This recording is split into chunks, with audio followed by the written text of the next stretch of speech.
We observe the global system not by what functions, but by what fractures. Tonight, we examine a sequence of structural failures and deliberate consolidations of power, all framed as daily news. An ideological assault in San Diego exposes the lethal lag between state intelligence and actionable intervention. Agricultural supply chains in the Midwest face systematic atmospheric destruction, guaranteeing a spike in your localized cost of living. The political elite in Washington reallocate billions in taxpayer capital to fortify partisan leverage. Federal agencies override individual liberty in a Nebraska quarantine, proving that biological volatility always expands state authority. A municipal infrastructure failure on Fifth Avenue claims a life, reminding us that deferred urban maintenance is a silent, physical tax. We are analyzing the data, the leverage, and the structural asymmetries beneath the noise. The official narrative in San Diego is a localized tragedy. The operational reality is a catastrophic breakdown in municipal risk assessment. The data confirms the shooters, 18-year-old Caleb Vasquez and 17-year-old Kane Clark, bypassed every institutional safeguard. Authorities seized an arsenal of 30 firearms and a crossbow from their residences. These were not impulsive acquisitions. This was a capitalized stockpile.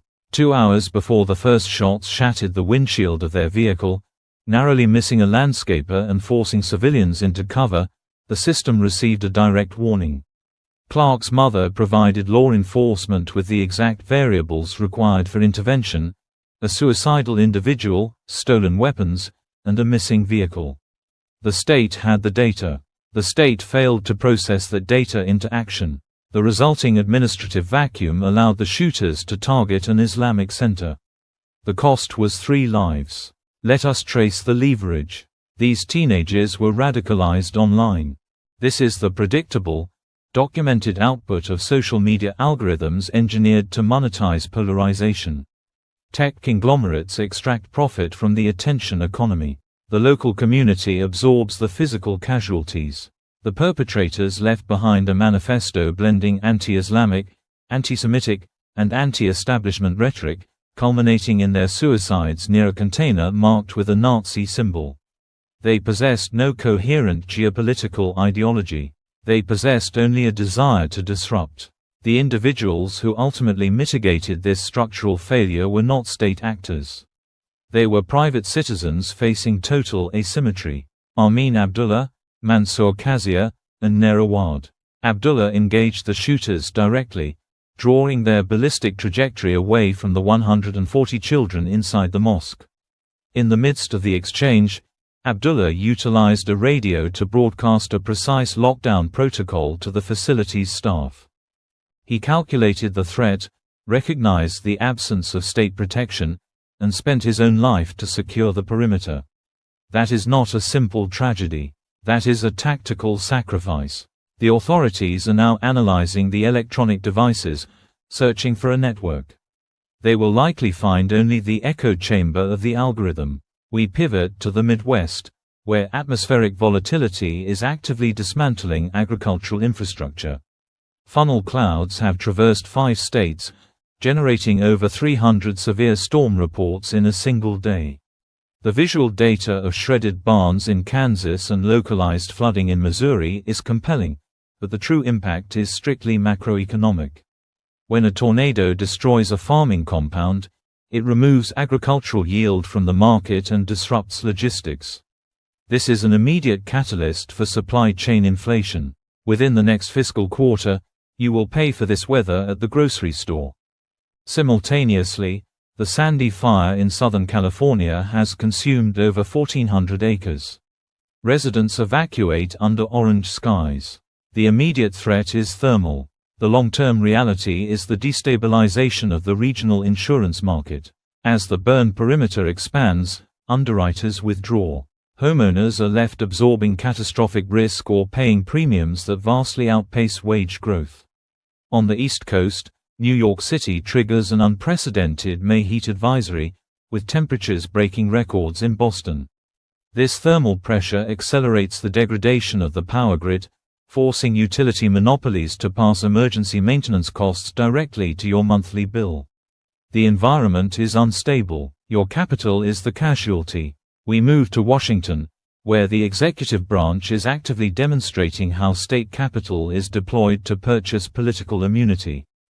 The administration is demanding $1 billion taxpayer dollars to construct a White House ballroom, categorized under the absolute, unquestionable header of security. Simultaneously, the Justice Department is establishing a $1.8 billion fund.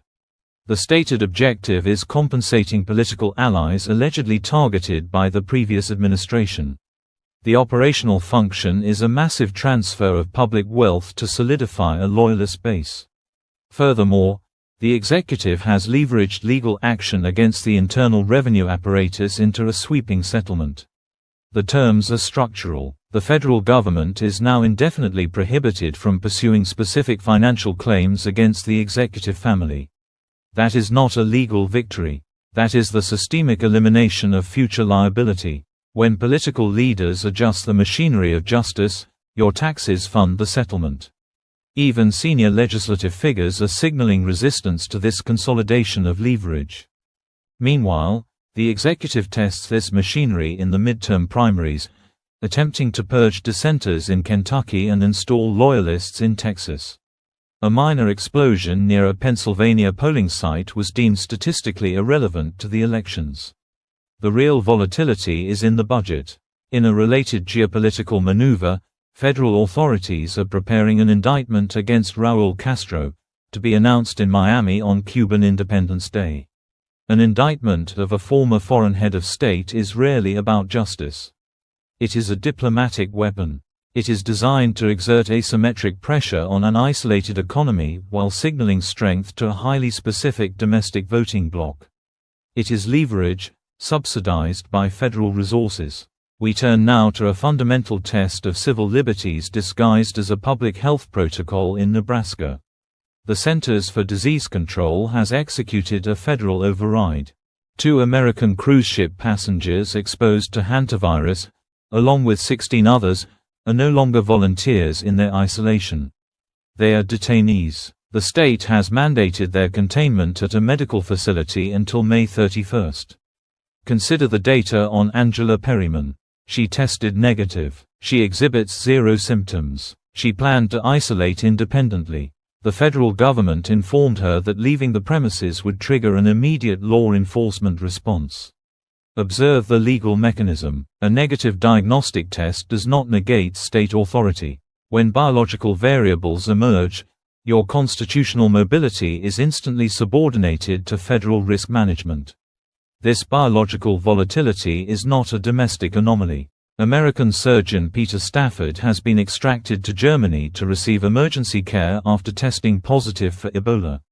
He performed an operation in the Democratic Republic of Congo prior to an official outbreak declaration. The pathogen is indifferent to international borders or diagnostic timelines. His family and a third physician are currently under strict quarantine as global health authorities track hundreds of new cases.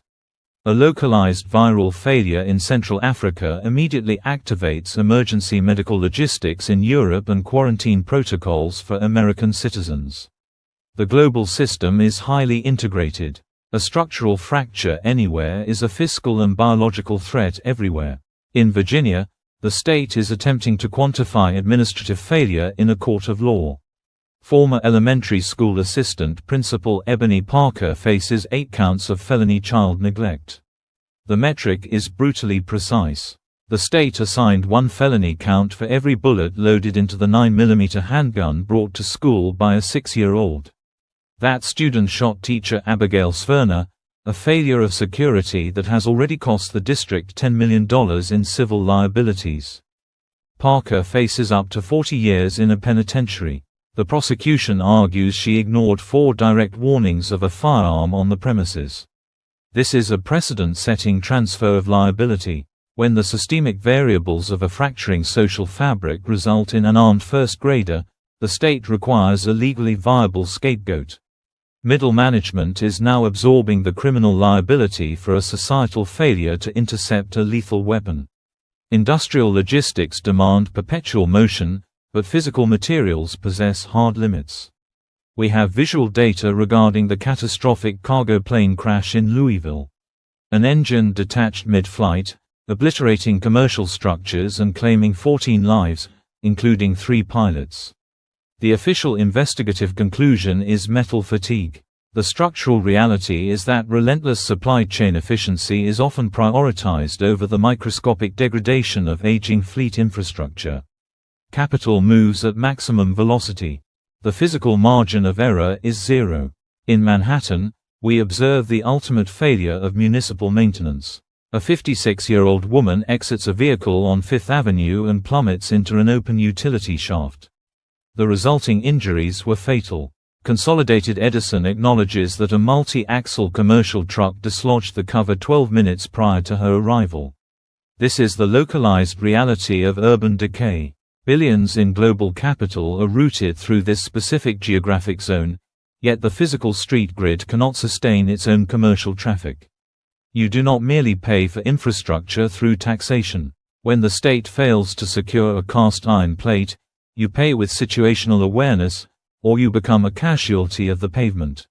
Wealth insulates, but it does not suspend gravity or human ambition. The billionaire founder of the retail empire Mango fell to his death during a mountain hike. Authorities have now arrested his son, the sole witness to the fall, in connection with the fatality. The family's legal defense claims a lack of evidentiary basis. Whether this was a failure of footing or a calculated acceleration of inheritance, the immediate consolidation of corporate equity is now entirely dependent on a criminal investigation. Briefly assessing further local risk management failures. In New York, civilians formed a human chain into the Atlantic to locate a missing swimmer, substituting crowd-sourced mass for delayed municipal rescue operations. One individual was recovered. The other remains a statistical loss to the ocean. In Virginia, a child falls through the emergency door of a moving school bus. The district immediately terminates the driver.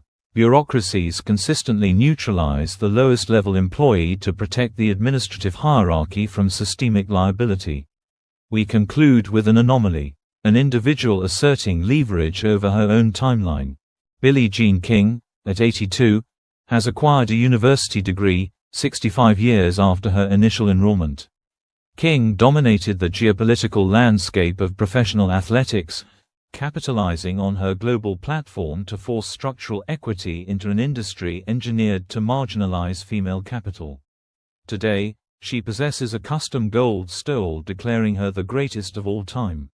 The metric is accurate. She recognized that a degree is simply a variable of completion, a final data point in a life spent rewriting the power dynamics of her field. When asked if she has peaked, she stated her most significant achievements are yet to be executed. That is not optimism, that is a tactical forecast. I am James Spencer Hayes. Continue to analyze the variables. Continue to question who holds the leverage. Thank you for engaging with the data tonight. We will be here to monitor the structures that dictate your reality. Good night.